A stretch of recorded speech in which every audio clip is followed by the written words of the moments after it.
Now it's time for Lefties Losing It, and I regret to inform you I found more ray gun content, more terrible dancing to expose later in the segment. But first, it's always funny when lefties laugh at other lefties, and that's just what happened on the Stephen Colbert show when CNN anchor Caitlin Collins appeared as a guest to talk about Trump, what else, when Colbert made this ridiculous comment. He knew his attack lines on President Biden. He really has struggled with how to go after someone who's 20 years younger than him, who is a different gender, a different race. It's kind of been this moment where he has not been able to coalesce around a single attack line. I know you guys are objective over there, that you just report the news as it is.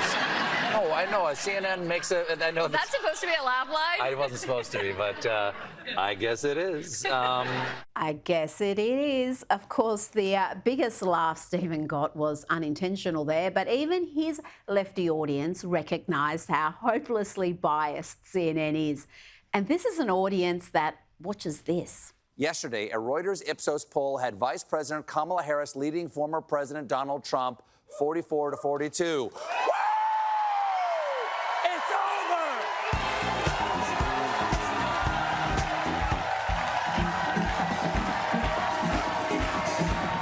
Oh, looks like it could take on Aussie breakdancer Ray Gun with those moves. But look, I'm just happy old Steve-O is smiling and dancing again because he was in a dark place not long ago. Remember this mad rant? I know how numb we've become, but it's not normal. No other candidate for the presidency has ever had to pause his campaign to defend himself in multiple courts. And I would like to point out that in all 7 of his cases, no one doubts that he did these things. We're just sitting around patiently waiting to find out if the wheels of justice will grind fast enough for there to be any consequences. Imagine how unhinged his little echo chamber must be if he genuinely believes the sham cases against Donald Trump are legitimate. You know, there's a reason why his poll numbers went up every time he was indicted. Even being convicted didn't hurt him with most voters. And that's because despite the efforts of CNN and co, most folks can recognise political persecution when they see it. And on CNN, they really did disgrace themselves overnight with deliberate disinfo after Donald Trump's 2-hour chat with Elon Musk. Indeed, the bulk of the media has been in full propaganda mode about the interview. They've been calling it a big flop, but the numbers tell another story. Despite technical issues that delayed the start, tens of millions, and by some metrics, hundreds of millions, have already listened to part or all of the Trump-Musk interview. But this is how CNN described it. With 40 minutes of silence and then a bropocalypse of politics. No matter how you frame it or what caused the glitch, what was finally said between Donald Trump and Elon Musk at last night's Big X event can largely be defined as a rant filled with familiar lies and lines of attack. Familiar lies and lines of attack, is she describing her CNN colleagues there? And CNN were at it again with this shameless bit of fake news. This is astonishingly dishonest. I want to play one exchange that was kind of classic. Well, there were a lot of exchanges that were classic Donald Trump, but this one really stuck out to us. And Nagasaki were bombed, but now they're like full cities again. So right, it's right, really right. not something that, you know. So it's not as scary as people think, basically. So that was more Elon Musk than Donald Trump talking about, sort of suggesting that what happened almost 80 years ago, I think 80 years ago next year, the bombing of Hiroshima and Nagasaki, now it's okay, kind of trying to blow off the impact of that. But that was not what they were talking about at all. And CNN has deceptively edited that clip and not even mentioned that the discussion was actually about nuclear energy and why it has a bad name because of nuclear bombs. Trump mentioned nuclear energy needs a rebrand. The unedited chat CNN cut up was over 2 minutes. Here's a little bit of it unedited. There's the bad side of nuclear, which is a nuclear war, very bad side. But there's also, I think, nuclear electricity generation is underrated. You're right. And it's actually, people have this fear of nuclear electricity generation, but it's actually one of the safest forms of electricity generation. It's just a huge misunderstanding. If you listen to the whole discussion, you see they weren't saying nuclear bombs and destruction were no big deal, as CNN would have you believe. Let's go to the UK now, where people are being locked up for so-called online violence. We can't tell you precisely what most of them have posted online, but here's a judge sentencing one young man to 20 months in prison. You have been committed for sentence, having pleaded guilty to an offence of publishing written material which is threatening, abusive or insulting, intending thereby to stir up racial hatred. This offence is so serious that an immediate custodial sentence is unavoidable. Threatening, abusive or insulting. The first one should come with criminal consequences. You can't threaten people, but since when is insulting commentary something you can be chucked in jail for, other than in places like China or North Korea and now the UK? It's the same country, incidentally, where someone involved in a machete attack that killed a child can walk away from prison after just 6 months. Now, let's have a look at woke academic and breakdancer Reagan, the woman who scored 0 for all her dances at the Paris Games. But we're told she's the best female breakdancer in Australia, and to say otherwise is sexist trolling. Here's the Australia's Olympic Committee's Anna Mears.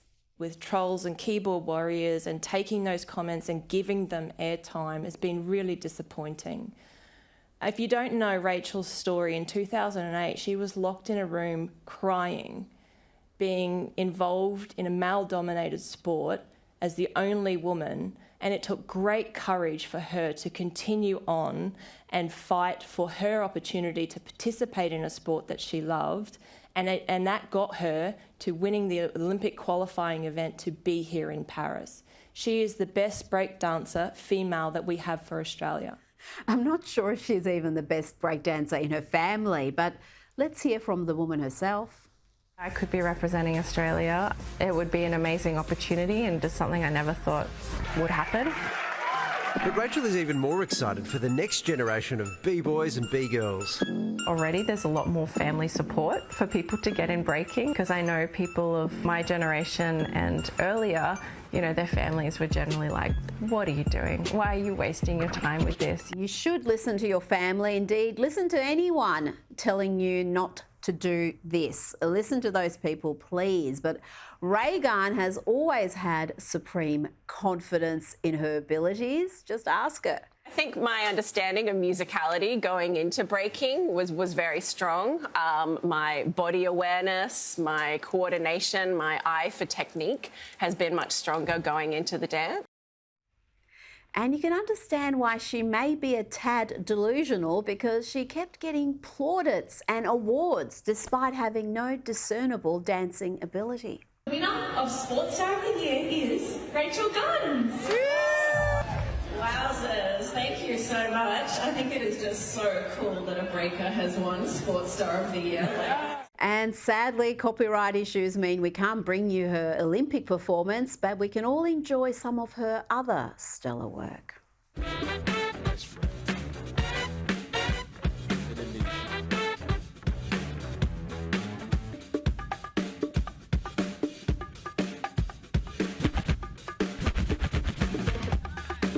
Wow, how did she ever qualify for the Games? I mean, look at that. You know what? Maybe we can blame her coach, Samuel Free, aka Sammy the Free, who is also her husband and a fellow breaker. Check out these moves. I think we know where some of that choreography came from.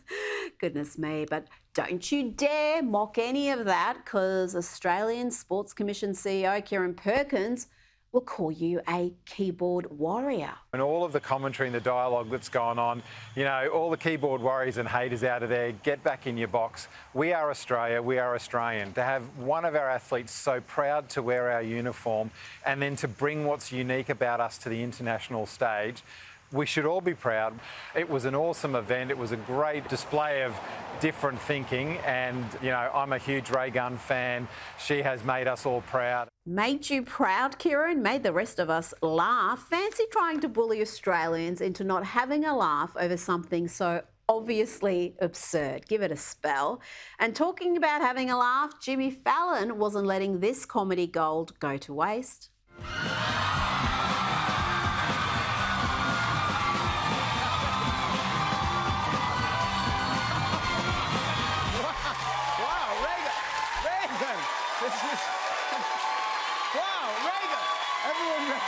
It's Reagan, everybody.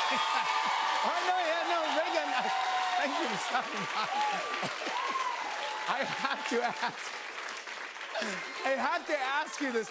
How are you feeling since your performance? Oh, my God, no. I see, okay, yeah. I understand. No, very good. Okay, Reagan, okay, Reagan. Thank you, Reagan. Reagan, I see you speak through your dance moves, I understand. Okay, so is there anything else you'd like to tell us? Yeah, that one. Me? You want me to dance with you?